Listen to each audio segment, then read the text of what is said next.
ভাত, রুটি, পরোটার সাথে আর কিছুই লাগবে না যদি ডিমের একটা এরকম রেসিপি থাকে। এতটাই মজার হয় ডিমের এই রেসিপিটি। ভাত, রুটি, পরোটা সব কিছুর সঙ্গে কিন্তু দারুণ জমে যাবে খেতে, এতটাই মজার হয় এই রেসিপিটি। তো চলুন তাহলে রেসিপিটি দেখে নেওয়া যাক, আর ভিডিওটি স্কিপ না করে দেখতে থাকুন কিভাবে আমি রেসিপিটি বানাচ্ছি। তো আশার মিনি কিচেনে সকল বন্ধুদের স্বাগত জানিয়ে শুরু করছি। এখানে আমি দেখুন একটা বড় বাটির মধ্যে 4টে ডিম ভেঙে নিচ্ছি। এখানে আমি 4টে ডিম নিয়েছি, আপনারা আপনাদের পরিমাণ মতো বাড়িয়ে কমিয়ে নিতে পারেন।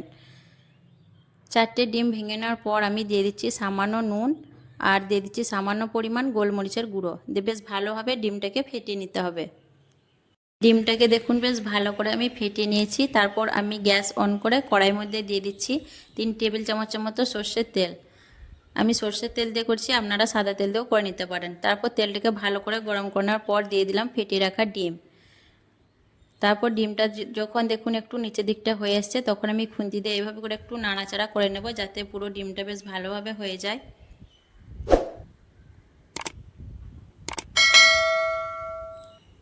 ডিমটা কিছুটা হয়ে আসার পর দেখুন এখন আমি খুন্তি দিয়ে নাড়াচাড়া করে ডিমটাকে ঝুড়ো করে কেটে নেব। আর ডিমটাকে খুব বেশি ছোট ছোট করে ঝুড়ো করব না, আমি একটু বড় রেখে ডিমটাকে কেটে নেব। এভাবে করে ডিমটাকে কেটে নিয়েছি। ডিমটাকে দেখুন এইভাবে কেটে নেওয়ার পর একটু বেশ ভালো করে আমি ডিমটাকে ভেজে নিলাম। ডিমের মধ্যে দেখুন সুন্দর একটা কালার চলে এসছে। এখন আমি ডিমগুলোকে একটা থালার মধ্যে তুলে নিচ্ছি। এইভাবে করে ডিমটাকে একটু ভেজে নেবেন, তাহলে দেখবেন রেসিপিটা খেতে বেশি ভালো লাগবে। তারপর আমি আবারও কড়াইয়ে দিয়ে দিচ্ছি পরিমাণ মতো সর্ষের তেল। তেলটা ভালো করে গরম করার পর দিয়ে দিচ্ছি ছোটো চামচে 1 চামচ গোটা কাঁচা জিরে। জিরেটা একটু ভাজা হয়ে আসলে দিয়ে দিচ্ছি আদা, রসুন আর লঙ্কা কুচি। এখানে আমি 2টো কাঁচা লঙ্কা দিয়েছি। দিয়ে নাড়াচাড়া করে আদা, রসুন আর কাঁচা লঙ্কাটাকে একটু ভেজে নেব। ভেজে নেওয়ার পর দিয়ে দিচ্ছি একটা মিডিয়াম সাইজের পেঁয়াজ। পেঁয়াজটাকে আমি দেখুন একটা পেঁয়াজকে 4 পিস করে কেটে আর লেয়ারগুলোকে ছাড়িয়ে নিয়েছি। আর দিয়ে দিচ্ছি একটা ক্যাপসিকামের অর্ধেক। ক্যাপসিকামটাকে দেখুন ছোট ছোট সাইজ করে কেটে নিয়েছি। আর দিয়ে দিচ্ছি 1/2 চামচ নুন। দিয়ে আমি নাড়াচাড়া করে বেশ ভালোভাবে পেঁয়াজ আর ক্যাপসিকামটাকে মিনিট 2 মতো ভেজে নেব। পেঁয়াজ আর ক্যাপসিকাম 2 মিনিটের মতো ভেজে নেওয়ার পর এখন দিয়ে দিচ্ছি 1/2 চামচের থেকে একটু কম হলুদের গুঁড়ো, ধনে গুঁড়ো, জিরের গুঁড়ো, আর দিয়ে দিচ্ছি একটু কাশ্মীরি লাল লঙ্কার গুঁড়ো কালারের জন্য। আর দিয়ে দিলাম সামান্য পরিমাণ পানি, যাতে মশলা নিচে থেকে লেগে না যায়। তো বেশ ভালোভাবে মশলাটাকে কষিয়ে নেব। নাড়াচাড়া করে মশলাটা কিন্তু ভালো করে কষিয়ে নিতে হবে। আর রেসিপি যদি পছন্দ হয়ে থাকে, যারা নতুন বন্ধু আমার ভিডিওটি দেখছেন, ভালো লেগে থাকলে অবশ্যই আমার চ্যানেলটিকে সাবস্ক্রাইব করে আমার পাশে থাকবেন। মশলা বেশ ভালোভাবে কষিয়ে নিয়েছি, দেখুন মশলা থেকে তেলটাও ছেড়ে দিয়েছে। এখন আমি এর মধ্যে দিয়ে দিচ্ছি আগে থেকে ভেজে রাখা ডিমগুলো। ডিম দেওয়ার পর আবারও আমি ডিমগুলোকে বেশ ভালো করে নাড়াচাড়া করে মিশিয়ে মশলার সাথে কিছুক্ষণ কষিয়ে নেব। এতে করে ডিমের মধ্যে মশলার ফ্লেভারটা ভালোভাবে মিশে যাবে, আর খেতেও কিন্তু ভালো লাগবে একটু কষিয়ে নিলে। ডিমটাকে মশলার সঙ্গে বেশ ভালোভাবে কষিয়ে নিলাম মিনিটখানেক। ভালোভাবে কষে নেওয়ার পর এখন এর মধ্যে দিয়ে দিচ্ছি খুব অল্প পরিমাণ পানি। পানি দিয়ে আবারও ভালো করে একটু নাড়াচাড়া করে মিশিয়ে নেব। আর খুব বেশি পানি দেওয়ার প্রয়োজনে, অল্প পানিতেই রান্নাটা হয়ে যাবে। ভালোভাবে নাড়াচাড়া করে মিশে নেওয়ার পর এখন আমি ঢাকনা দিয়ে 4 থেকে 5 মিনিটের মতো হতে দেব।